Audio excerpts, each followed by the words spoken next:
परमात्मा पाप कर्म दंड को भी काट सकता है। अभी तक जिस भी संत व महापुरुष से मिले, उन्होंने यही बताया कि पाप कर्म फल भोगने से ही समाप्त होगा। वो प्रभु कौन है जो पाप कर्म को काट देता है, वो काल के बंधन से छुड़वा देता है। उसका क्या नाम है, पूजा की विधि क्या है? कृपया अवश्य सुनिए जगत गुरु तत्वदर्शी संत रामपाल जी महाराज के अमृत वचन। मुझे मेरी आंख छोड़ दो, मुझे परमात्मा के दर्शन करने हैं। आंख खराब कर दोगे तो मैं भगवान के दर्शन नहीं कर पाऊंगा। तो जब बोला तो कव्वे उठ गए कि तो जीव है, जीवित है व्यक्ति।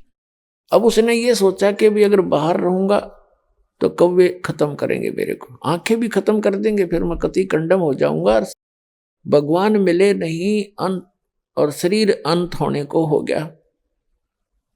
वो इस दृष्टिकोण से फिर दोबारा धीरे धीरे पैर बांधे रखे थे, सहज सहज लटक गया कि अब तो मर के निकलूंगा इसके अंदर से, या तो भगवान मिल जाएगा ना खत्म। अब वो परमात्मा आके खड़े हो गए उस कुएं के ऊपर और रस्सा पकड़ के उसको बाहर निकालने लगे। कबीर परमेश्वर अल्लाहू अकबर। तो शेख फरीद ने कहा कि भाई कौन है, मेरे साथ शरारत मत करे, क्योंकि पहले वो ऐसे कुएं में लटक रहे होते थे तो बच्चे आते थे उसके रस्से न डंडी तो घुमा देते थे। शेख फरीद कभी इधर लगता था कुएं में, कभी इधर लगता था और वो ऐसे कर लेता था। अब बच्चे हैं, छेड़छाड़ कर चले जाएंगे थोड़ी देर में, वो एक बार धक्का के भाग जाते थे। उसने देखा कि इसने तो मैं बाहर ही निकाल लिया। उन्होंने सोचे अच्छा नालायक आदमी आया। तो उसने कहा भाई मुझे छेड़े मत। शेख फरीद कहता है भगवान से कि मुझे ना छेड़ और तू अपना काम कर, मैं अपना काम कर रहा हूं। तो परमात्मा ने पूछा आप क्या कर रहे हो महात्मा जी? कि मैं परमात्मा के दर्शनार्थ, परमात्मा के पाने के लिए, भगवान को देखने के लिए, परमात्मा का दीदार करने के लिए और साधना कर रहा हूं। तो परमात्मा ने कहा कि जिस भगवान की तू साधना कर रहा है, पहले तो यह साधना ठीक नहीं तेरी। परमात्मा ने कहा कि मैं हूं वो अल्लाहू अकबर। शेख फरीद ने सोचा तो कति पहाड़ी टकराएगा आज तो निरा निकम्मा आदमी है, अपने आप को भगवान कहता है, फिर भी साधु अपने भाव से बोला करते हैं। शेख फरीद ने कहा कि भाई ऐसे ना बोल, तुझे पाप लगेगा। भगवान दिखाई थोड़ा ही देता है, भगवान तो बेचून है, निराकार है, और आदमी भगवान नहीं हो सकता। भगवान आदमी भगवान नहीं हो सकता। तो परमात्मा ने कहा कि भले आदमी, तुम्हारी थ्योरी क्या और प्रैक्टिकल क्या कर रहे हो तुम? एक तरफ ते कह रहे हो कि भगवान बेचून है, निराकार है, दिखाई नहीं दे, और ऊपर से नहीं होगा उसके दर्शनार्थ में प्रयत्न कर रहा हूं। खाक देखेगा जब निराकार है तो क्या देखेगा, कुंडले डोरा है। तो शेख फरीद ने सोचा भाई आदमी तो काटेगा ही, तो बात तो करी कही सही इसने, पर मन में जो हमारा धारणा काफी समय से बैठी हुई होती है उसके आधार से सोचा कि भगवान तो खरी नहीं होगा, लेकिन बाखबर पूरा है तो आदमी ठीक लग गया। या बस एक के सेकंड में समझा दी, क्या करें गामकार ज्ञान का तो चमका ऐसा लग गया करे। एक का चोट से धारी आदि ने मिलन दाचा, उसकी एकदम बुद्धि घूमगी। अगर सचमुच एक तरफ तो हम निरा बेचून बताओ और फिर उसके दीदार के लिए प्रयत्न कर रहा, दर्शनार्थ, भगवान ने देखूंगा भगवान पाऊंगा, निराकार का पाओगा क्यों? तो फिर उसके यह बात समझ में आ गई। नो के नो पैर पकड़ दिए और लटके ने बोला महाराज मैंने रास्ता बता दे, मैं तो परमात्मा के लिए अगर छोड़ के आया था, आज तक मैंने तो शरीर का विनाश कर लिया पर मालिक आसपास नहीं मिले। तब उसने बताया परमात्मा ने कि भाई इस तरह तो लाख वर्ष कर ले तो भी तरह भगवान निकट नहीं आ सकता। वह विधि मैं बताऊंगा, मेरे पास है बच्चा, साधना करनी पड़ेगी, जब वहां जा सक, जब उसकी प्राप्ति होगी। तब उसने धीरे धीरे कहने लगे थोड़ा बहुत आहार भी करना चाहिए, इस शरीर के साथ इसी दुश्मनी मत करो, बड़ी मुश्किल से मिलता है यो। इसमें कहते प्रथम अंदर संयम राखा, योग युक्त सब सतगुरु बाखा।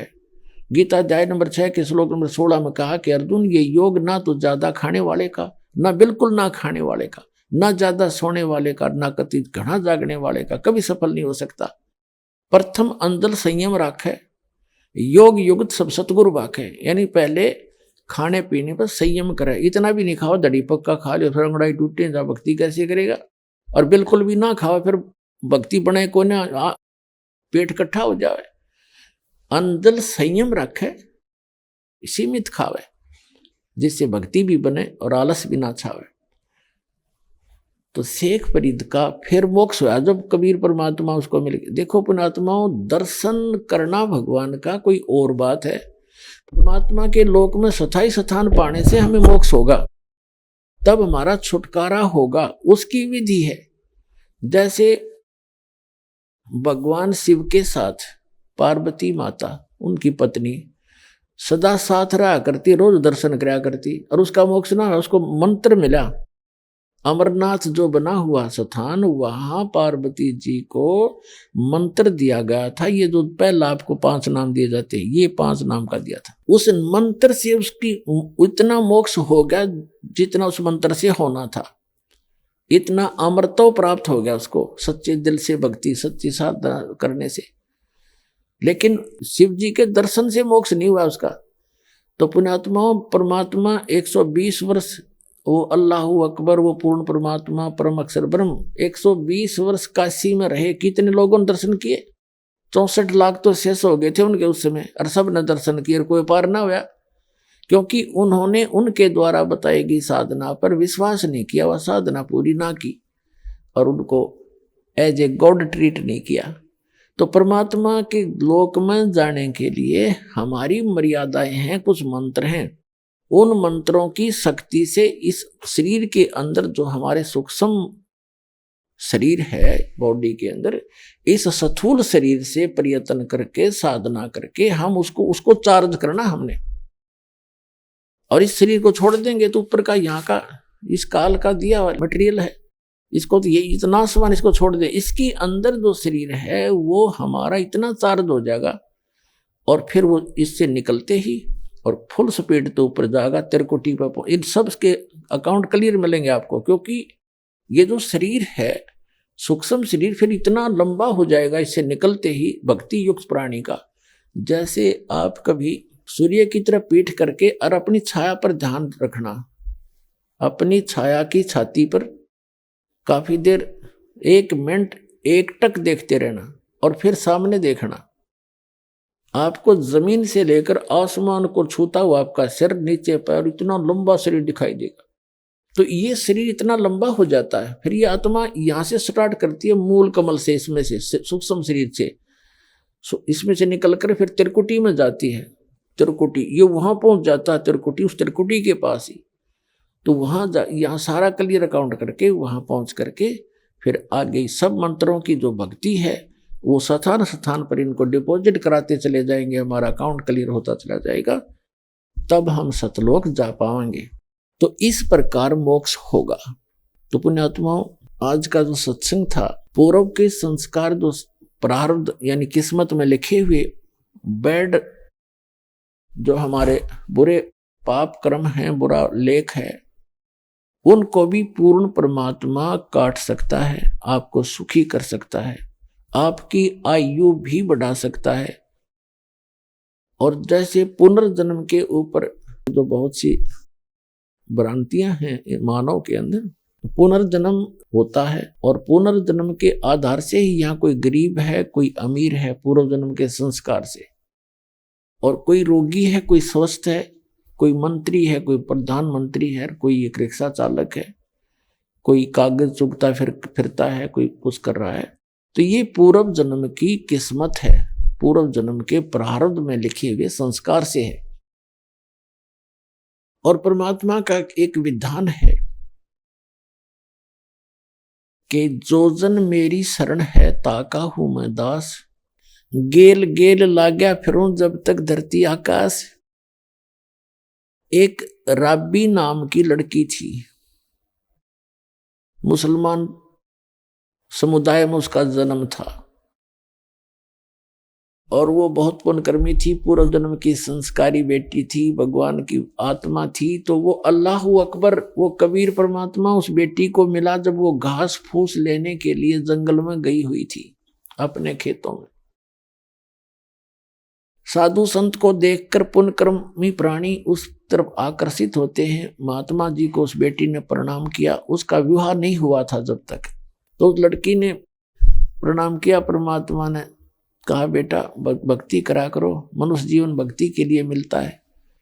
उसने बताया, जी हम ऐसे ऐसे भक्ति करते हैं, नमाज भी करते हैं, ऐसे करते हैं वैसे करते हैं। उन्होंने सारा कुछ समझाया, बेटी ये नमाज तो ग्लूकोज है, जैसे आज की भाषा में बताऊं आपको। और वास्तविक भक्ति जो है रोग काटने की औषधि से भिन्न है, वो मंत्र है, वो मेरे पास है बेटा, इसकी भक्ति करने से मोक्ष होगा। जिंदा महात्मा के रूप में बैठे थे। जिंदा महात्मा मुसलमानों में होते हैं और मुसलमानों को मुसलमानों के महात्मा की बात का जल्दी असर होता है। तो लड़की बात समझ गई, साधु संत सच्ची कहा करते हैं। उन्होंने जो दंत कथा सुन रखी थी मुल्ला और काजियों से, वो साधना वो कर ही रही थी। तो परमात्मा से उन्होंने कहा, ठीक है महाराज जी, जो आप कहोगे मैं ऐसे कर लूंगी कि बेटा भक्ति कर, ये मंत्र जाप किया कर। 5 मंत्र दिए उसको पहले वाले। अब वो मंत्र करती रही, घर वालों से गुप्त रखती रही। लेकिन उसने निर्णय ठान लिया कि मैं शादी नहीं कराऊंगी, क्योंकि पूर्व जन्म की पुण्यकर्मी प्राणी थी और फिर भक्ति से और भक्ति में रंग मिल गया, उसकी और भक्ति बढ़ती चली गई, आस्था भगवान में बढ़ती चली। अब माता पिता को चिंता हुई, लड़की युवा होगी, बेटी को घर रख नहीं सकते, विवाह करना कंपलसरी, वह मान नहीं रही। तो आखिर में उन लड़की को माता पिता ने कह दिया, बेटी या तो विवाह करवा ले, नहीं हम दोनों फांसी खावांगे। अब लड़की ने सोची, वे तो बड़ा साका हुआ, माता पिता मरेंगे, दोष लगेगा। तो उसने कहा ठीक है। उसने सोची विवाह कर लेती हूँ, पर आगे उस अपने पति से बात करूंगी। लड़की ने स्वीकृति दे दी, उनका निकाह कर दिया। एक अच्छे ऑफिसर, बड़े अच्छे साहब का एक नेक व्यक्ति था, मुसलमान, अच्छा यानी बुद्धिमान व्यक्ति था, राजा के यहाँ अधिकारी भी था, वो साहब बना हुआ था, ऑफिसर था। उसका विवाह हो गया। अब उसने जाकर के राबी ने अपने पति से कहा कि मैं आपसे एक बात करना चाहती हूँ। अका बोलो कि मैं संतान उत्पत्ति नहीं करूंगी और मुझे आप टच भी ना करना। यदि आपने मुझे टच कर दिया तो मैं आत्महत्या कर लूंगी। वो भगवान से डरने वाला व्यक्ति था। उसने कहा कि एक बात बता राबी, कोई बात नहीं, मैं ऐसे जुल्म नहीं करूंगा तेरे ऊपर, मैं कोई जोर जबरदस्ती तेरे साथ नहीं करूंगा, मैं अल्लाह से डरने वाला व्यक्ति हूं। लेकिन एक बात बता, आपने निकाह कबूल क्यों किया था? मना कर देती। कोई दबाव था तेरे पे? अकना कोई दबाव नहीं था। मेरे पर दबाव ये था कि मैंने कोशिश बहुत की थी, मेरे माता पिता ने मेरी एक नहीं सुनी और उन्होंने समाज के डर से आत्महत्या करने की ठान ली। तो मैंने यही सोचा था कि हो सकता है कोई अल्लाह से डरने वाला भक्त होगा तो मेरा जीवन रह जाएगा, नहीं मैं आत्महत्या कर लूंगी। मैं इसलिए विवाह किया है, मेरे माता पिता समाज के डर से मुझे घर नहीं रख सकते थे। तो समझ गया सारी कथा 1-2 मिनट में।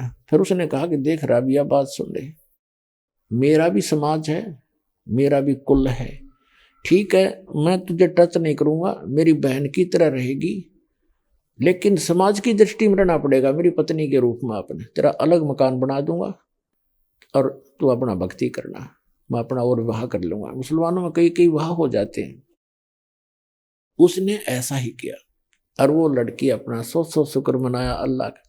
अब उस लड़की ने क्या किया, जो परमात्मा से प्राप्त भक्ति वह तो छोड़ दी, क्योंकि वो तो एक दिन मिल ले, और वह समाज का हर रोज देखते हैं कि सब एक ही जैसी साधना कर रहे हैं, तो वह छोड़ दी, वह उन्हीं वाली करने लगी।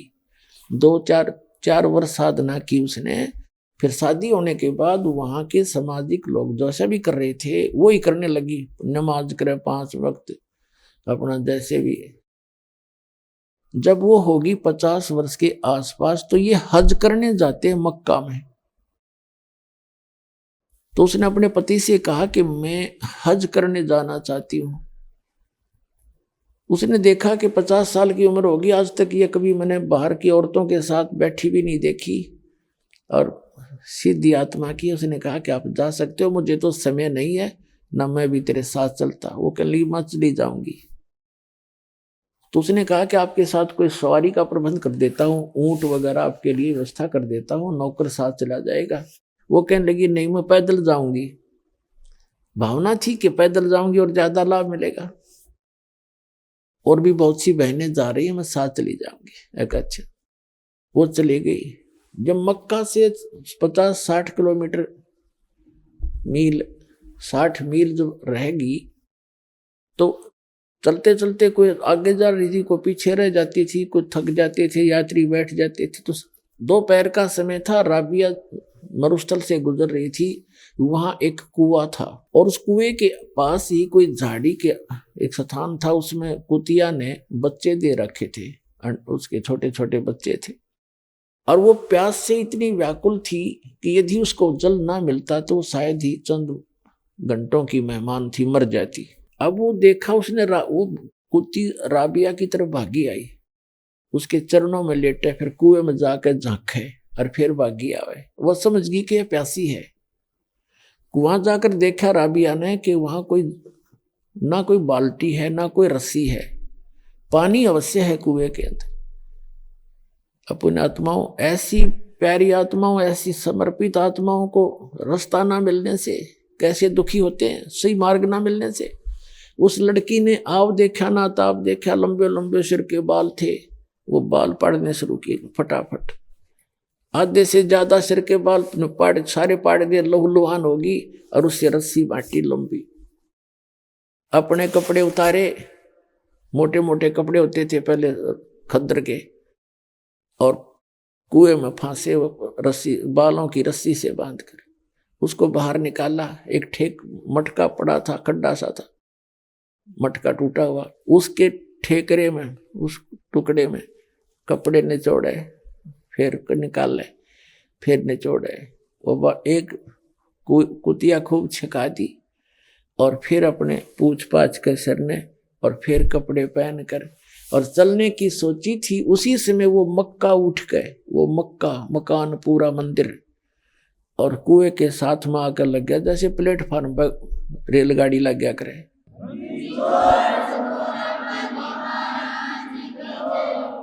अब राबिया ने देखा कि मक्का आ गया। मक्के के लिए एकदम दौड़ के गई इसमें, और सजदा करवा, सजदा करने लगी, इतने वहां से मक्का उठा। उसी समय एक इब्राहिम सुल्तान अधम नाम का एक राजा था। वो आत्मा कबीर परमात्मा की प्यारी थी, परमात्मा के ज्ञान को समझ चुका था, मुसलमान था, और वो राज त्याग कर सन्यासी हो गया था। वो वहां गया हुआ था मक्का में, क्योंकि संत वहां जाते हैं जहां श्रद्धालु इकट्ठे होते हैं। और वो इब्राहिम सुल्तान उनको समझा रहा था, ये मक्का नहीं एक मकान है भाई, इसमें अल्लाह नहीं है, उसकी पूजा की विधि भी आपको पता नहीं है, मैं बताऊंगा। वो ऐसा चर्चा चल रही थी। इतने में देखा सबने कि मक्का कहाँ गया, मक्का कहाँ गया, अरे मक्का कहाँ गया। तो इब्राहिम सुल्तान अधम कहते हैं कि मक्का नहीं मकाम, और गया रांड के लेन कोनों का अदम सुल्तान। वो इब्राहिम सुल्तान कहते हैं कि ये मक्का क्या कहोगे, तो एक ढूंढ है, एक मकान है, और यो तो एक रांड ने लेन गया है। अपने आत्मा देख, सोचने की बातें हैं कि उस महापुरुष ने इतनी, जिसके लिए मक्का उठ के चला गया, उस औरत को, उस बहन को सुल्तान अदम ने कहा कि एक नालायक बहन को लेने गया, एक नालायक स्त्री को। वो तो नालायक कह रहा है, और वहां मक्का उठकर उसके लिए गया, राबी के लिए। तो पूरे मुसलमान धर्म में वो एक बहुत ही आदरणीय बहन होगी कि भक्ति ईमान लाओ तो ऐसा लाओ। अब वो क्यों कह रहा था, वो इसलिए कह रहा था कि इसने वह सही भक्ति दी, छोड़ फिर डले ढूंढ लाएगी, और उस भक्ति से इसके अंदर ये सिद्धि शक्ति मालिक की दी हुई उस भक्ति से है, इसके लिए परमात्मा कर रहा है। अब इसकी बुद्धि खुल है नहीं। अपने आत्माओं, जैसे शेख फरीद के गुरुजी थे, उनमें कितनी सिद्धि थी, आंख भी ठीक कर दी, लेकिन मोक्ष नहीं था। तो इस आंख न के फूका 10 दिन पीछे फिर जल जाती है। तो जो मोक्ष नहीं हुआ तीन सिद्धियां भी के चाटा। परमात्मा कहते हमारे शब्द के अंदर हम जो मंत्र देते हैं, शब्द महल में सिद्धि 24, हंस बिछोड़े विश्व बीसा। कहते हमारे महल में, हमारे शब्द में, इस नाम से आप में 24 सिद्धि आ जाएंगी, लेकिन इसको प्रयोग करने लगे तो यहीं के यहीं रह जाओगे। आपकी टायर पंचर हो जाएगा आपकी गाड़ी में, दुनिया में प्रभुता अवश्य हो जाएगी, इसको छूना भी नहीं तुम। और उसने टायर पंचर कर दिया 4 साल की भक्ति में। वो सिद्धि तो थी उसकी, मालिक साथ था अपनी बेटी के। जब जिसने इतनी कुर्बानी कर दी, इतनी भावना नहीं, उसकी आस्था टूट जाती तो वहां मक्का उठा के धर दिया मालिक ने, ले बेटी तू मक्का मार ले माथा, यही धर दिया उठा के तेरे लिए। अब उधर से वहां तो वाह होगी, भक्ति हो तो साधना, ईमान लावे तो राबिया जैसा लावे, भक्ति करे तो ऐसा करे। देखो अब उनका ये भ्रम हो गया कि साथ या भी राबिया भी वही भक्ति करे जो हम करते, इससे अगर हम सही करेंगे तो हमें भी ऐसे फल मिलेगा। लेकिन उनको जड़ का पता नहीं था, वो साधना कौन सी कर चुकी थी और फिर तो वह गुमराह हो चुकी थी। उस बैटरी पीछे की चार्ज से उसको मालिक साथ दे रहा था। 2 जन मेरी शरण है, ताका हूं मैं दास, और गेल गेल लग गया फिर जब लग धरती आकाश। अगले जन्म में वो लड़की मृत्यु को प्राप्त हुई, एक बांसुरी नाम की लड़की हुई, और उसने खूब परमात्मा की महिमा गाई। फिर कहते हैं वैसा बनी फिर वह अगले तीसरे जन्म में। अब वो भक्ति पूर्व जन्म की जो 4 साल भक्ति की थी उसने सत्य मालिक के चरणों में, जो मालिक ने भक्ति बताई थी उसको, अल्लाह अकबर ने, उसके कारण उसको 3 जन्म और मिल गए। फिर वैसा बनी वो अगले जन्म में। फिर वो लड़की का हुआ तीसरा जन्म, फिर उसका एक राबिया का, फिर वो बंसरी बनी, और फिर वो एक वैसा बनी, और फिर उसका जन्म हुआ लड़की का तीसरा। फिर उस समय उसकी उस 4 साल की भक्ति करने से उसकी आयु मनुष्य की इतनी संस्कार बन गए थे कि तो तीसरी आयु थी वह 12 वर्ष की, मनुष्य जीवन से था उसका 12 वर्ष का, और वो शेख तकी के पैदा होगी। उस शेख तकी मुसलमान के घर संस्कार था, उसका जन्म ले लिया उसकी बेटी के रूप में। उसी लड़की ने, राबिया ने, अपने आत्माओं, ये मुसलमान भाई भ्रमित हैं क्योंकि कुरान शरीफ का ज्ञान इनकम्प्लीट है, जिस कारण से उसमें कंप्लीट ज्ञान ना होने से ये कहते हैं जन्म मरण नहीं होता। ये वास्तविक कहानी है। अब वो लड़की जो परमात्मा से सत साधना की, 4 साल के बाद भक्ति भी छोड़ दी, फिर कितनी सैक्रिफाइस भी की, भगवान ने कैसे चमत्कार भी किए, लेकिन फिर वह आगे जन्म मरण के चक्कर में थी और शेख तकी के घर जन्म हो गया। अब उस शेख तकी के घर जब जन्म हुआ उस लड़की का 12 वर्ष की आयु होकर उसकी मृत्यु होगी, खत्म हुई। उसको कब्र में दबा दिया गया। उधर से सिकंदर लोधी ने कहा कि हे परमात्मा, हे महाराज, आप मेरे साथ दिल्ली चलो। कबीर साहब से कहा, और वहाँ के लोगों को उपदेश देना। दाता उनमें तो सारा दिन ऐसी खींचातानी बड़ी हुई है हिंदू और मुसलमानों में, आपके विचार सुनेंगे, वो आपका यानी एक हो जाएंगे, उसमें कुछ परिवर्तन आएगा। परमात्मा ने सोची चल भाई। अब शेख तकी तो मरोड़ी खा ही रहा था, उससे राजा से नाराज था क्योंकि उसकी तब पोस्ट खत्म होने को जा रही थी, उसका पद खत्म होने जा रहा था। कबीर साहब के अंदर आस्था राजा की होगी क्योंकि वो तो प्रत्यक्ष भगवान आए हुए थे और उसके इतने दुख दूर कर दिए जिसका लाग गए सोतन जाने। अब वो क्या चलते चलते वापस आ रहे थे, परमात्मा को, कबीर जी को राजा ने अपने हाथी वाली अंबारी में बैठाया, अपने निजी कक्ष में। इससे और ज्यादा चढ़ गया वो शेख तकी कि मेरी तो वैल्यू खत्म होगी राजा की नजरों में। उन्होंने दरिया के किनारे पड़ाव लाया रात न रुकने के लिए, क्योंकि पानी का आसरा देख करके रुका करते थे। सैनिक भी वहां खाना भी बनाते थे, नहाते धोते, घोड़े खच्चरों को भी पानी पिला लेते थे। वहां टेंट लगा दिए अलग अलग, शेख तकी का अलग टेंट, राजा का अलग। कबीर परमात्मा राजा ने अपने पास रखे थे अपने टेंट में। सिकंदर लोधी सुबह सुबह उठा और शेख तकी के चरणों में प्रणाम सलाम वालेकुम करने गया, उसको तो मुंह फेर लिया, बात नहीं करी, सीधा मुंह। तो कारण पूछा राजा ने, क्या बात होगी शेख जी? उसने कहा कि मेरी जरूरत क्या है, तुझे तो मिल गए ना पीर, ठीक है, तू हिंदू हो गया है, तू काफिर हो गया है, और जाके मुसलमानों को कह दूंगा कि राजा तो हिंदू बन गया। हिंदू एक गुरु को गुरु बना लिया। अब उस समय तो बहुत बुरी आग लग जाती है। सिकंदर डर गया कि बड़ा बात बिगड़ी भाई थे। तो उसने सिकंदर ने पूछा कि बात क्या, बात बताओ। उसने कहा कि तू कहता नहीं मुर्दे जिंदे कर देता है, मेरे सामने मुर्दे जिंदे करा जब जानूंगा इसको। सिकंदर लोधी आ गया, अपने टेंट में मुंह लटका कर बैठ गया, माथे पर हाथ रखे। अंतर्यामी परमात्मा ने कहा कि क्या बात है राजन, कैसे मायूस हो गए, कोई राजकाज की कोई बुरी खबर सुन ली क्या? सिकंदर लोधी ने कहा कि भगवान हे अल्लाह, आपके रहते तो क्या दुख हो सकता है, पर ये मेरा गुरु है ना धार्मिक, ये मेरा सिर दर्द है। अब यूं नाराज हो गया, न्यू कह है कि मुझे अब मेरे सामने मुर्दा करके दिखा, जब मैं मानू इसमें कोई शक्ति है। तो इसको भगवान समझ रहा है। हमारे अल्लाह के नबी ने, हमारे अल्लाह के रसूल ने, नबी मोहम्मद ने गाय मार के जीवित की थी वचन से, और यूं मेरे सामने जीवित करके दिखा दो, अगर ये पैगंबर भी है तो। तब परमात्मा ने कहा कि जाकर उसको कह दो राजन कि कोई मुर्दा ले आवे, कोशिश कर लेता हूं। अब राजा को तो पता था मेरी आंखें आगे कर रखे, इस आंखों के सामने क्या नहीं कर देंगे। तो कहा कि पीर जी कोई मुर्दा ले आओ। परमात्मा कबीर जी कह रहे हैं कि ला कर देता हूं उसको जिंदा, फिर तो मान लेना। परमात्मा ने ये सोचा था कि अगर ये मान गया, शेख तक ही मान ले मेरी बात को, तो सारे मुसलमानों ने कह देगा भाई भगवान आ रहे हैं, आ जाओ कल्याण करवा ले, उनका उद्धार हो जाएगा, परमात्मा के बच्चे मुझे पहचान लेंगे। लेकिन ये जो भी हमारे धर्म गुरु रहे हैं सदा से ही, सभी तो नहीं, जो पुण्य आत्मा है वो तो हमेशा परमार्थ ही सोचा करते हैं। अधिकतर इनकी वैरायटी सी रही है, ये मानने को ना चाहे खुदा आ जाए इनके सामने, उससे भी विवाद करेंगे। आप नहीं मानेंगे, जनता बेसिक मान जाओ, इतनी कर्महीनता आ जाती है इनके अंदर। तो उसने कहा कि मैं शेख तकी कहने लगा कहाँ से लाऊं मुर्दा, में आएगा जो बताऊंगा, वक्त आने दे। अब सिकंदर लोधी ने सोचा भाई जैसे दिल्ली पहुंचने से पहले पहले जो कोई मुर्दा आ जाए जिंदा हो जाए तो मेरी राज बचेगा, ना तो जाते काम बिगाड़ेगा, सब ने बका देगा। सारे इसकी बात मानते हैं मुसलमान धर्मगुरु की, और मेरा राज गया।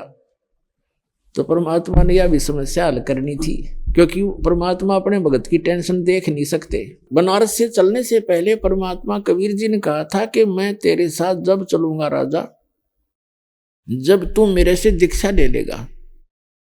तो सिकंदर लोधी ने, कहते हैं अपने सामने देख रहा भगवान, तुरंत दीक्षा ले ली। और परमात्मा ने कहा कि मांस नहीं खाएगा, तेरे राज्य में मांस नहीं होना, कटना चाहिए, कोई जीव हिंसा नहीं होनी चाहिए। तो सिकंदर लोधी ने कहा भगवान मैं राज्य में मुनादी जरूर करा दूंगा कि जीव हिंसा ना करना, लेकिन मेरी मानने का कोई नहीं, क्योंकि ये मुसलमान जो मांस खाते हैं, और ये मैं शायद नहीं कर पाऊंगा, मैं नहीं खाऊंगा, मैं प्रतिज्ञा करता हूं। तब परमात्मा उसके साथ आए थे, चल ठीक है तू ना खाना, और एक बार अवश्य सबको अनाउंसमेंट जरूर करवा देना, पाप लगेगा, मांस नहीं खाना चाहिए। उसने हाँ भर ली। तब परमात्मा आए थे। तो उधर से क्या हुआ कि एक लड़का 12-13 साल की वर्ष की आयु का मृत्यु को प्राप्त हो गया।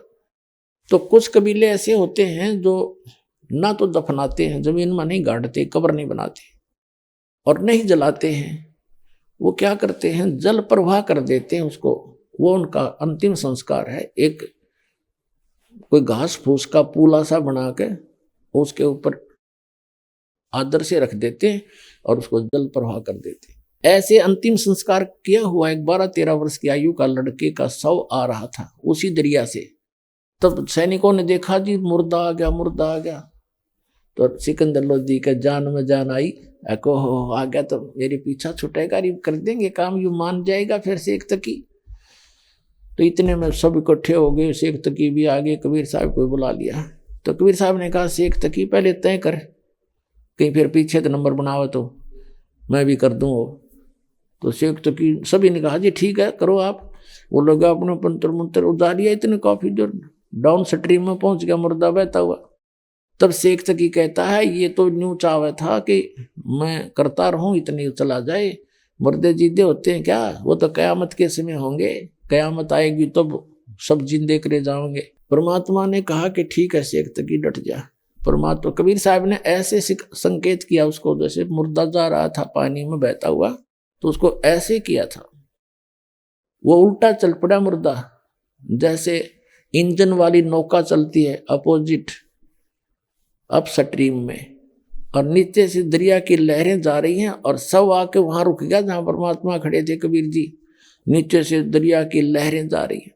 तब परमेश्वर ने कहा था, ये जीवात्मा जहां है तो कबीर हुक्म से इस सौ में प्रवेश कर और बाहर आ जा। इतना ही कहना था, सारा शरीर कांपने लगा। एकदम बाहर आके लड़का दंडवत प्रणाम किया कबीर भगवान को। बोलो सतगुरुदेव।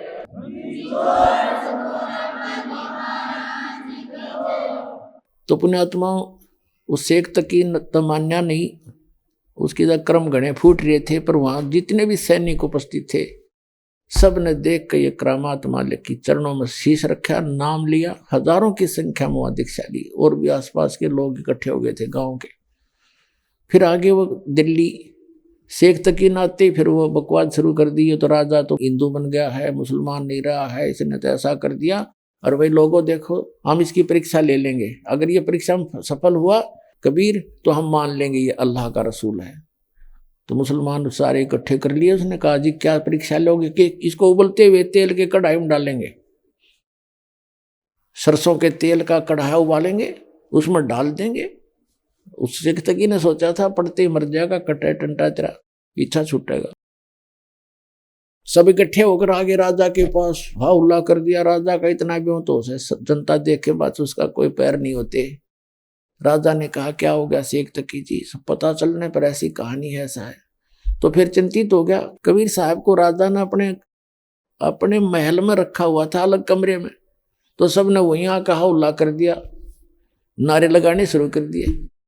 पता लगा परमेश्वर को। राजा चिंतित हुआ कि मैं लाया था इनको सुख देने के लिए, अरे नाक में दम कर दिया, इनको परेशान कर दिया, अब ये कढ़ाई में डालेंगे।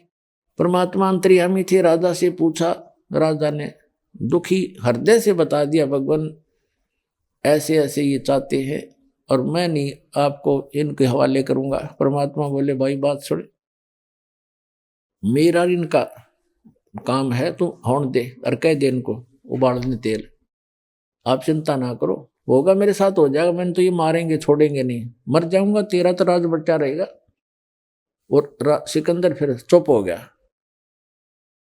कढ़ाया सरसों का तेल उबाल दिया, ऐसे उबला जैसे चाशनी उबला कर चाय की। हजारों लोग इकट्ठे हो गए जो दर्शक वहां पर। तो शेख तकी ने कहा कि उठाओ कबीर को और डाल दो कढ़ाई में उबलते हुए में। तो परमात्मा ने कहा, आप चिंता ना करो, ये भी दिक्कत मैं आपको नहीं दूंगा, मैं आप पर बैठ जाऊंगा। परमात्मा जाके और कढ़ाई के अंदर बैठ के उबलते तेल के कढ़ाई सरसों का, और बैठ गया ऐसे यूं देख रहे चारों तरफ। अब शेख तकी ने सोचा, इसमें तो भाई तो चढ़ सड़ भी ना होया कुछ भी, तो सब हैरान रह गए कि जला नहीं। तो शेख तकी कहता है, इसने मंत्र से तेल की तासीर ठंडी कर दी। राजा ही जादू तंत्र जानता है। राजा ने सोची, सिकंदर लो जिन्हें उंगली देकर देख लूं।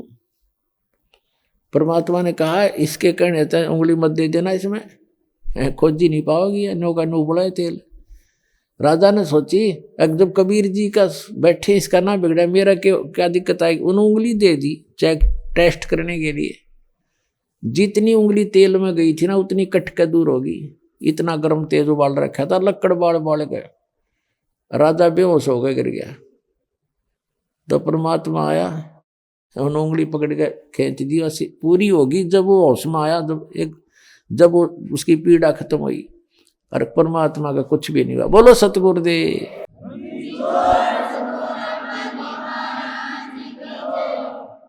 उसके बाद क्या होता है, उसने फिर स्कीम बनाई कि यूं तो तेल में जंतर मंत्र कर लिया करते हैं ऐसे। फिर उस स्कीम बनाई थी 5-4 दिन के अंदर कि राजा इसको ना जेरे कुएं में डालेंगे, ऊपर तो मट्टी डाल देंगे और भर देंगे, फिर देखेंगे कैसे। उन्होंने फिर ऐसे नारे लाते गए। राजा ने फिर, परमात्मा ने कहा, कोई बात ना राजन, इनको कर लेने दो जो ये करेंगे। तो राजा को ये हो गया था कि ये कुछ नहीं बिगाड़ सकेंगे भी इनका। उन्होंने कहा, भाई ठीक कर लो। तो परमात्मा को ले जाकर जेरे कुएं में पटक दिया ऊपर से कबीर जी को, और ऊपर से मिट्टी, गोबर, छड़े, कांटेदार झाड़ी और भर दिया फल। क्योंकि हजारों की संख्या में ले जा रहा था अपने समर्थक शेख तकी। अब हाथ पैर धो के मिट्टी माटी से मुंह मां साफ करके राजा के पास आया शेख तकी। कहने लगा जी कर दिया तेरे भगवान का काम, अल्लाह का, वो दाब दिया मिट्टी में। अब सिकंदर लोदी कहता है किस की बातें कर रहे हो शेख जी, किस के विषय में बात कर रहे हो? अब किसको क्या कर दिया? कि तेरे गुरुजी को डाला है खड्डे में और ऊपर से भर दी मिट्टी कतई, अब देखेंगे वो कहाँ है। सिकंदर कहने लगा तो देख मेरे कमरे में बैठे हो। बैठे शेख तकी जाके देखा नो, उसकी फिर माथा ठनक गया। वहां बैठे पाए परमात्मा सिकंदर लोदी के कक्ष के अंदर राजा के वहां पर। फिर 5-4-10 दिन के बाद फिर उसने कहा कि भाई ये कोई जादू तंत्र जानता है, इसको जब जानो मेरी लड़की कब्र में दबी हुई है और उसको जीवित कर दे, हम मान लेंगे ये अल्लाह है या अल्लाह का रसूल है। फिर वह जिद लगा दी, सारे मुसलमान इकट्ठे कर लिया। तो परमात्मा कबीर साहब ने कहा भाई कह दे, सिकंदर से कह दिया कि इसने कह दे आज से तीसरे दिन इसकी लड़की जिंदा कर दूंगी। इतना मुनादी करा दिया आसपास के गांवों में, और भी देख लेंगे सारे आकर। आसपास के गांवों में बहुत दूर तक अनाउंसमेंट करवा दी, शेख तकी की लड़की को एक ऐसे महापुरुष आए हैं जीवित करेंगे। जनता देखना आ गई लाखों की संख्या में। कब्र फुड़वा दी गई। शेख तकी खड़ा, सिकंदर लोदी सैनिक और परमात्मा कबीर जी। तब परमात्मा ने कहा शेख तकी तो कर ले जंतर मंत्र अपने, कहीं फिर नौका मैं भी कर लूँ। तो और उपस्थित दर्शक कहने लगे जी अगर इसके पास कोई सिद्धि शक्ति होती है, अपने बच्चे ने कौन कब्र में डाले, आप करो दाता। कुछ एक लोगों को भी यकीन भी हो गया था कि जब कढ़ाई में नहीं उबलते तेल में नहीं जला, हमारी आंखों के सामने जेरे कुएं में डाल दिया था, ऊपर से टनों मिट्टी डाल दी, हजारों टन मिट्टी ठोक दी, झाड़ ठोक दिया, फिर बाहर बैठा पाया। तो जो उसके साथ गए थे शेख तकी के समर्थक, उनके दिल में जगह बन गई थी और वो न्यू सोचे थे जब आज के में मालिक ने दया कर दी तो हम सारे चेले बनेंगे इसके। तो परमात्मा ने कहा कि हे शेख तकी की लड़की जीवित हो जा। वह जीवित नहीं हुई। हे शेख तकी की बेटी जीवित हो जा। लड़की नहीं जीवित हुई, कब्र फोड़ रखी थी, लड़की का शव वहां पर विद्यमान था। शेख तकी नाचन लग गया, भंगड़ा पा दिया उसने, खुशी मना रहा। अपनी बेटी के ना जीने की गम नहीं, कबीर साहब के हारने की खुशी मना रहा है वो और पशु। तो उसी समय परमात्मा ने कहा कि डट जा तो शेख तकी शांति कर थोड़ी। तब कहा कि हे आत्मा जहां भी है तू, कबीर हुक्म से वापस आ जा, इस शरीर में प्रवेश कर। इतना ही कहा था मालिक ने। वो तो जान के कर रहे थे कि ना नाच कूद लेने दे थोड़ा, इसकी असलियत का पता लग जाएगा जनता को। इतने ही कहा था, लड़की में कंपन हुई सारे शरीर में और एकदम लड़की खड़ी होकर के परमात्मा के चरणों में प्रणाम किया। बोलो सतगुरुदेव।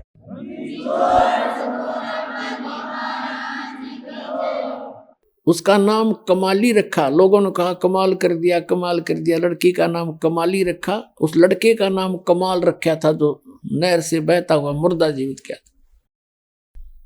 तो लड़की ने खड़ा होकर के 1.5 घंटे 2 घंटे तक प्रवचन किए।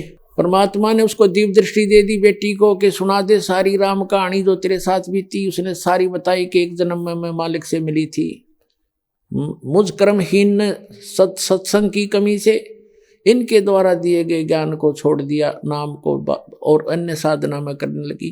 उस 4 वर्ष की भक्ति से मुझे 2 मनुष्य जीवन और मिले, तीसरा ये मिला।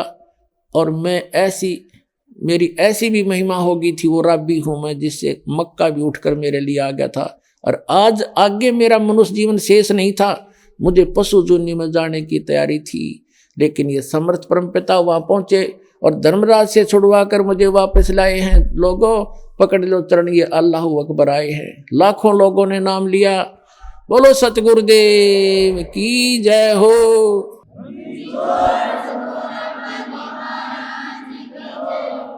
लेकिन शेख तकी की गर्दन मुड़ी नहीं।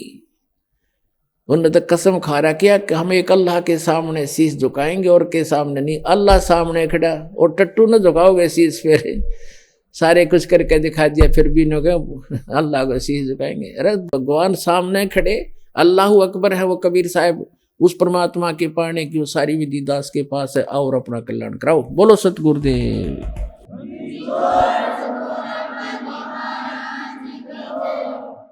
परम पिता परमात्मा पूर्ण ब्रह्म सारी सृष्टि के रचनहार, कबीर साहिब की असीम रजा से पुण्यात्माओं आप परमात्मा की महिमा ये सत्संग सुनने के लिए उपस्थित हुए।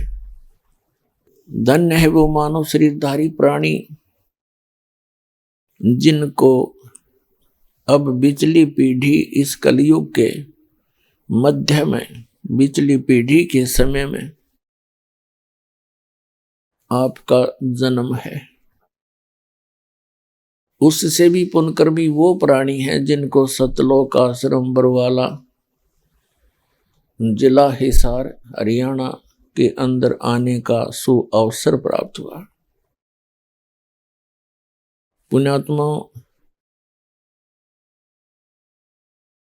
आप तो बालक हैं, बच्चे हो, आप विद्यार्थी हैं। टीचर को पता होता है कि जो बच्चे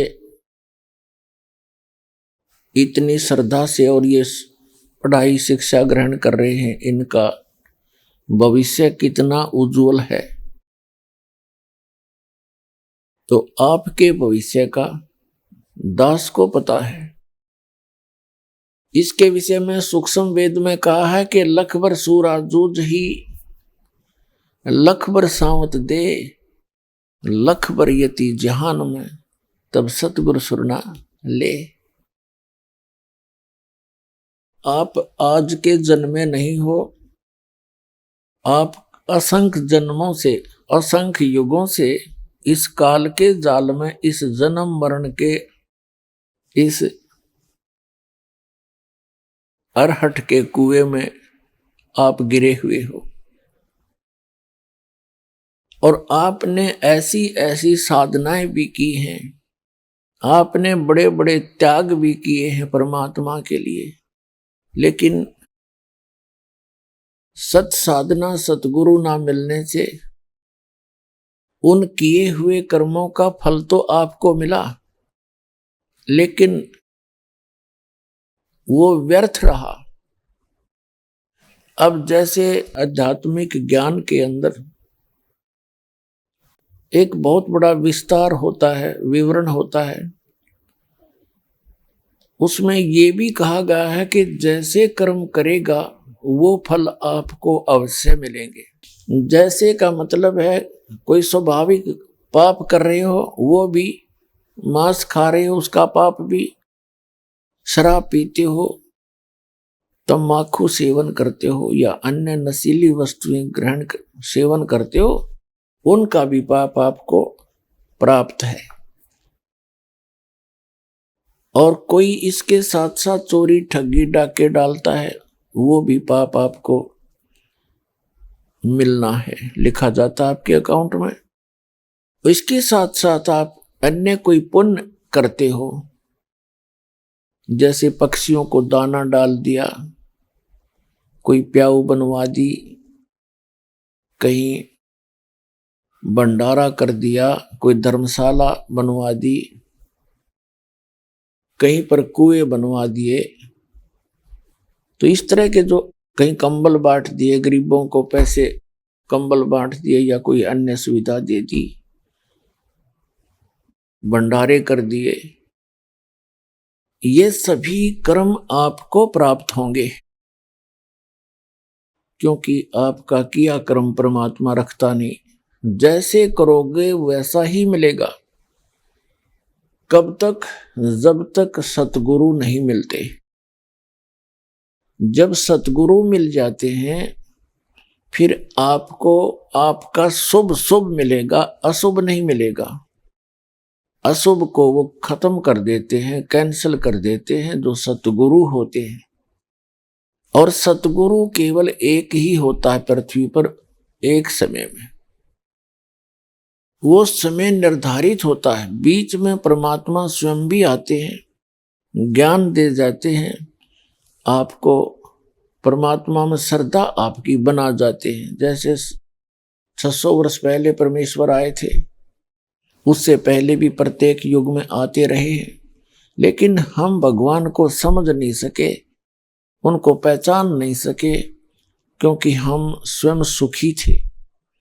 और ये सुख इतना हानिकारक है भक्ति मार्ग में।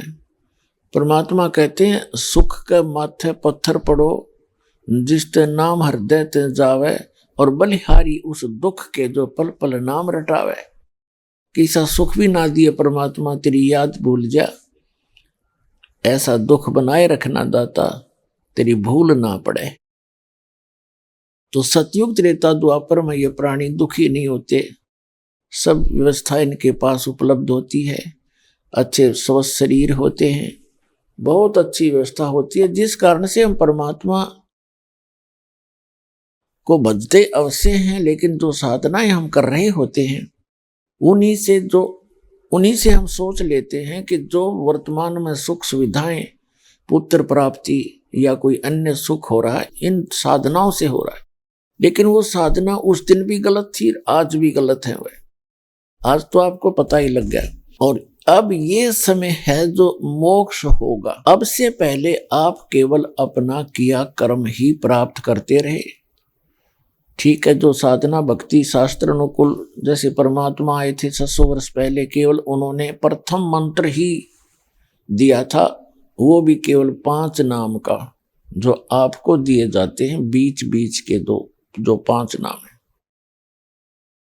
वो एक ग्लूकोज है, ग्लूकोज है, और उस ग्लूकोज से स्वस्थ नहीं होता प्राणी, रोग नहीं कटता, लेकिन शरीर खराब नहीं होता, उससे कुछ सहारा मिलता रहता है।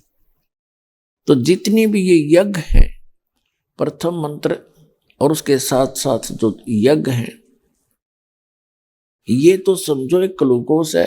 और सारनाम और सतनाम जो है, ये टैबलेट और इंजेक्शन है इस जन्म और मृत्यु के दीर्घ रोग का नाश करने के। ये प्राप्त नहीं थे अभी तक किसी को। कुछ एक महापुरुषों को प्राप्त हुए, उनको आदेश नहीं था आगे उन मंत्रों को किसी को बताने का। कारण क्या था कि पिछली पीढ़ी तक, अब इस समय तक ये रहस्य गुप्त रखना था परमात्मा ने, नहीं तो काल का दाव लग जाता। ये नकली संत भी यही नाम देते फिरते, उनसे लाभ होना नहीं था, तो परमात्मा के बच्चे काल के जाल में फंसे रह जाते। आदरणीय नानक साहिब जी को ये मंत्र मिला था, सतनाम भी सारनाम भी। उन्होंने किसी भी अपने अनुयायी को, शिष्य को वो मंत्र नहीं दिया सतनाम। ये पूरा सिख समाज इसका प्रमाण है। उनको किसी के पास भी सतनाम नहीं है। एक बार उन्होंने जानबूझकर मर्दाना और बाला के सामने उच्चारण किया था, जब वो लंका देखने के लिए समुद्र के ऊपर से चल रहे थे। मर्दाना ने गलती से सतनाम का जाप शुरू कर दिया था, नानक साहिब जी की नकल करते हुए। वो समुद्र में डूबते बच्चे। उसके बाद नानक जी ने उसे कहा था कि मर्दाना, आज के बाद ये मंत्र मत जपना। उस डर से पूरा सिख समाज उस मंत्र के आसपास भी नहीं गया, किसी को पता भी नहीं लगने दिया उन महापुरुषों ने, आने वालों ने। कारण ये था, उनको ये डर था कि कहीं कोई सिख इस मंत्र का जाप कर ले और गुरु नानक देव जी की आज्ञा की अवहेलना होने से वो पापी अपराधी दोषी ना हो जाए। उनका कारण क्या था, अब आपके समझ में आवेगी वो क्यों छुपाया था। ये सतनाम का जाप उच्चारण करने का नहीं है, लेकिन नानक साहिब जी ने जानबूझकर उच्चारण किया कि इनमें से कोई न कोई सा नकल जरूर करेगा और उसको झटका लगेगा और आने वाले समय में एक बैन लग जाएगा। तो पुण्यात्माओं, वो महापुरुषों बैन लगा गए थे। अब इस दास को भेजा है इस बैन को तोड़ने के लिए, उन्हीं परमात्मा के आदेश से। तो कहने का भाव ये कि जब तक ये समय नहीं आना था, तब तक वो महापुरुष आपको ग्लूकोज लगा गए। अब दास भेज दिया एक सर्जन बना के, अब इस ग्लूकोज तो लगाना ही लगाना, साथ में वो कंप्लीट ट्रीटमेंट होगा, आपका रोग जन्म मरण का घट जाएगा। आइए अब हम उन श्रद्धालुओं के अनुभव जानते हैं जो जगत गुरु तत्वदर्शी संत रामपाल जी महाराज जी से दीक्षा प्राप्त कर चुके हैं तथा उनके द्वारा बताए गए भक्ति मार्ग पर चल रहे हैं। नमस्कार जी। नमस्कार सर। सर क्या नाम है आपका? सर मेरा नाम है रशपाल सिंह कुमार। सर कहाँ से आए हैं आप?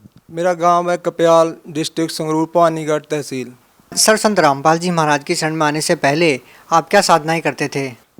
सर मैं साधनाएं तो कोई नहीं करता था, लेकिन जहाँ भी कोई मड़ी मस्जिद कोई भी 4 ईंट लगा दी वहीं प्रणाम कर देता था कि सभी जगह परमात्मा है। सर संत रामपाल जी महाराज की शरण में कैसे आए आप? सर मैं बहुत ज़्यादा नशा करता था। जब मैं कॉलेज टाइम में 2006 की बात है, जब मैंने कॉलेज में एडमिशन लिया तभी मैं कुछ गलत सोसाइटी में घुस गया और तभी से मैं इतना नशा करने लग गया कि धीरे धीरे शीशी होती है सर जी, वो रेक्सकॉफ की बोलते हैं, हमारे यहाँ फैंसी बोलते हैं उसको, वो फैंसी की मैं शीशी पीने लग गया और कैरी सोमा की गोली खाने लग गया। 50-50 गोली खा जाता और 3-3 4-4 वो शीशियाँ पी जाता और सुल्फा पीता था सर जी, और मैं शराब की भी बोतल पी जाता था और सारा दिन लड़ाई झगड़े करने, कभी कहीं। घर वालों ने परेशान थे मेरे से, घर में रोटी कभी बनती कभी नहीं बनती तो घर वाले बना के रख देते, खाते नहीं, सारे घर वाले परेशान थे। और तभी मेरे गांव का एक लड़का था, उसने मेरे को बताया कि भाई ऐसे ऐसे करके एक संत है संत रामपाल जी महाराज जी, कि उनका पास तू नाम ले ले। उसने, वो भी नशा करता था, उसने संत रामपाल जी से नाम दीक्षा ली थी, तो वो मेरे को ले गया वहाँ आश्रम में। मैं आश्रम में भगत जी भाई गया और मैंने जाके वहाँ सारा सिस्टम देखा और उसके बाद मैंने भी नाम ले लिया वहाँ जाके। नाम लेने के बाद मैं घर आ गया और मैंने ज्ञान बिल्कुल नहीं सुना और मैं आते ही फिर नशा करने लग गया। और फिर वो मेरे गांव वाला जो लड़का था उसने मेरे को एक मेमोरी कार्ड दिला दिया वहाँ से आश्रम में से, और वो बोला कि भाई इस सत्संग को सुना कर। और भैया मैं वहाँ नशा कर लेता, पूरा शीशी पी लेता, सुल्फा पी लेता और शराब भी पी लेता, सिगरेट बीड़ी पीता और सारा दिन लीड लगा के सत्संग सुनता रहता। और सत्संग सुनते सुनते मेरे को कुछ ज्ञान होने लग गया कि मेरी, जैसे गुरुजी बताते हैं संत रामपाल जी महाराज जी के, जब आत्मा को ज्ञान हो जाता है, पाप कम हो जाते हैं तो आँखों से आंसू आने लगते हैं। ऐसे ही भैया मेरे साथ हुआ कि जब संत रामपाल जी सत्संग करते तो मेरी आँखों में से आंसू आने लग जाते। और एक दिन संत रामपाल जी ने वो सत्संग सुनाया गुरु नानक साहब जी का, कि ऐसे ऐसे गुरु नानक साहब जी को परमात्मा भाई नदी पे मिले और वहाँ सतलोक लेके गए, सारा उन्होंने बताया कि उन्होंने ये नाम जपा। तो सिख समाज में होने के कारण मेरा और ज़्यादा इंटरेस्ट बढ़ गया। तो भैया जी ऐसे ऐसे करते करते मैंने, आप जब विश्वास नहीं करोगे, मैंने सत्संग सुनते सुनते नशा छोड़ दिया, शीशी पीना बंद कर दिया, सुल्फा पीना बंद कर दिया। सर जैसे कि आपने बताया कि आप नशे के इतने आदी थे कि एक दिन में 50-50 गोलियां नशे की आप खा लेते थे और आपके परिवार वाले और आस पड़ोस वाले भी आपसे बहुत ज़्यादा दुखी थे। तो सर जब आप संत रामपाल जी महाराज की शरण में आए तो सर उसके बाद आपके जीवन में क्या परिवर्तन आया, क्या आपके अनुभव रहे? परिवर्तन जो आया, ये पहले तो मेरे को यकीन ही नहीं था, क्योंकि मैंने 4 महीने जनरेशन केयर सेंटर है अपने हमारे यहाँ पटियाला में, मैंने वहाँ 4 महीने मेरे घर वालों ने नशा छोड़ने के लिए वहाँ छोड़ के रखा मेरे को, और मैं उन्हीं की गाड़ी लेके भाग आया और आते ही फिर मैंने नशा करना शुरू कर दिया। और मेरे को ऐसा था भैया कि कोई भी ऐसी ताकत नहीं कि ये नशा छुड़वा दे, और मैं छोड़ना भी चाहता था। मेरी माँ, आप सच नहीं मानोगे, मेरी माँ मेरे को कह देती थी कि बेटा तू मर जा। मैं कह देता था माँ मेरे से मरा नहीं जाता, तू मेरे को ऐसे कर, कुछ खाने में मिला दे और मेरे को मत बता। आप भैया यकीन नहीं मानोगे, मेरे घर पे जाके ये पूछ सकते हो, यही स्थिति सेम टू सेम थी हमारे घर पे। वो मैं कहता था माँ तू इसमें डाल दे कुछ, मेरे को मत बता और मैं मर जाऊंगा, ठीक है। और भैया मैंने बहुत बार मैंने सुसाइड करने की भी कोशिश की, मेरा पूरा गाँव इस बात का गवाह है कि मैंने 1-2 बार ना ये जहर भी ले लिया था, खा लिया था, और फिर मैं बच जाता था। और तब मैं संत रामपाल जी महाराज के जहाँ जाने से पहले मैंने सोचा भी ऐसी कोई ताकत नहीं यार जो मेरा नशा छुड़वा दे, क्योंकि मेरे को नींद भी नहीं आती थी, मैं मेंटली अपसेट हो जाता था जब मैं थोड़ा बहुत नशे की डोज ऊपर नीचे हो जाती थी। तो मैंने सोचा भी ऐसी कोई ताकत नहीं। जब मैं वहाँ गया तो मैं उस दिन भी नशा करके गया, जिस दिन मैंने नाम दीक्षा ली तब भी मैंने। और मेरे साथ वाला जो मेरे गांव का लड़का था उसने बोला कि भाई तू ऐसा बोल दियो कि गुरुजी मेरा नशा छुड़वा दो। मेरे को यकीन बिल्कुल नहीं था कि मेरा नशा छूट जाएगा, क्योंकि इतना नशा, इतनी डोज लेने के बाद मेरे को कोई यकीन नहीं था। और मैं गया, मैंने बोला गुरुजी ऐसे करके दास नशा करता है, आप मेरा नशा छुड़वा दो।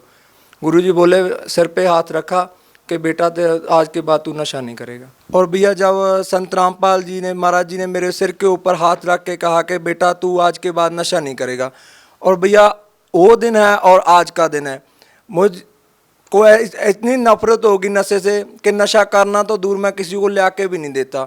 और जो गांव वाले, मेरी गली मोहल्ले के लोग थे जो मेरे से बात करना भी पसंद नहीं करते थे, और आज मेरे से वो हंस हंस के बोलते हैं कि भैया तू आदमी बंदा बन गया। तू, हमारे गांव में कहते हैं कि ये बंदा बन गया, अब कहते हैं कि तू बंदा बन गया यार, पहले तू इंसान नहीं था, एक हैवान था।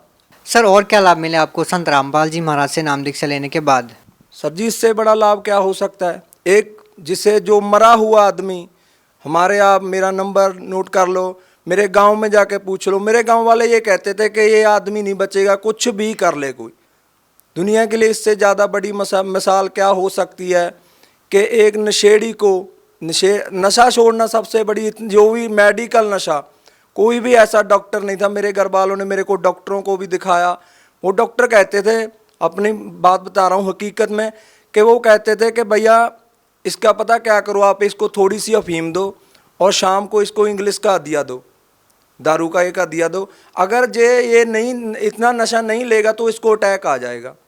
आज मैं देख लो अपना सारा खेती का काम करता हूँ, कुछ अपनी ज़मीन है, कुछ मैं ठेके पे ले लेता हूँ, कम से कम 60-70 बीघा की खेती कर रहा हूँ। जबकि वो कहते थे कि ये बच ही नहीं पाएगा, इसको अटैक आ जाएगा यदि इसने नशा छोड़ दिया। इससे बड़ा लाभ क्या होगा। और मेरे माता पिता आज भी कहते हैं कि यदि वो आपके गुरुजी संत रामपाल जी महाराज जी आपके ऊपर दया ना करते तो 2 महीने भी नहीं जी सकता था। सर जैसा कि आज की जो नौजवान पीढ़ी है, खासकर सर हम पंजाब की बात करना चाहते हैं जहां नशा चरम सीमा पर है, तो सर आज के युवा लोगों को आप क्या कहना चाहते हैं?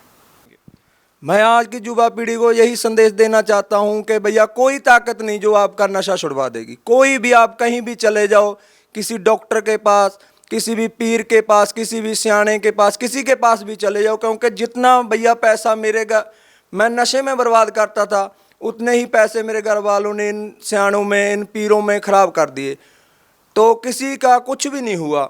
और मेरे को डॉक्टरों के पास मैं इनको यही संदेश देना चाहता हूं कि आप संत रामपाल जी महाराज का टीवी पे सत्संग आता है, आप ध्यान से सत्संग सुनो। अगर आप नशा छोड़ना चाहते हो तो एक यही तरीका है, और संत रामपाल जी महाराज जी हैं जो आपका नशा छुड़वा सकते हैं, वरना दुनिया की कोई ताकत नहीं जो आपका नशा छुड़वा दे। जो लोग आज संत रामपाल जी महाराज से जुड़ना चाहते हैं, वो लोग चाहते हैं कि आपकी तरह उनका भी नशा छूट जाए, वो भी आपकी तरह लाभ पाना चाहते हैं, तो वो नाम दीक्षा कैसे ले सकते हैं? वो नाम दीक्षा भैया ऐसे ले सकते हैं जैसे कि सत्संग आता है टीवी पे, उसके नीचे एक पट्टी आती है, उस पट्टी के ऊपर यदि आपने बुक मंगवानी है तो वो भी नंबर है, वो नंबर है सारे दिए हुए हैं, उन नंबरों पे कांटेक्ट करो और बताओ कि आप कौन से ज़िले से हो।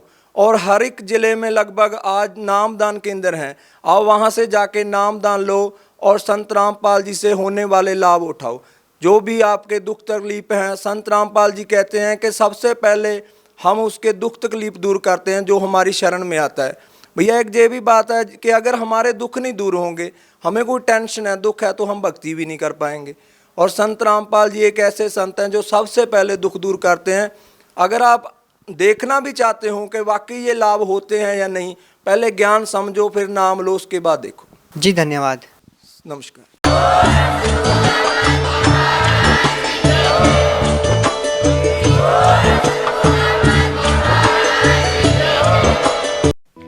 आप सुन रहे थे जगत गुरु तत्वदर्शी संत रामपाल जी महाराज के मंगल प्रवचन। अधिक जानकारी के लिए संपर्क करें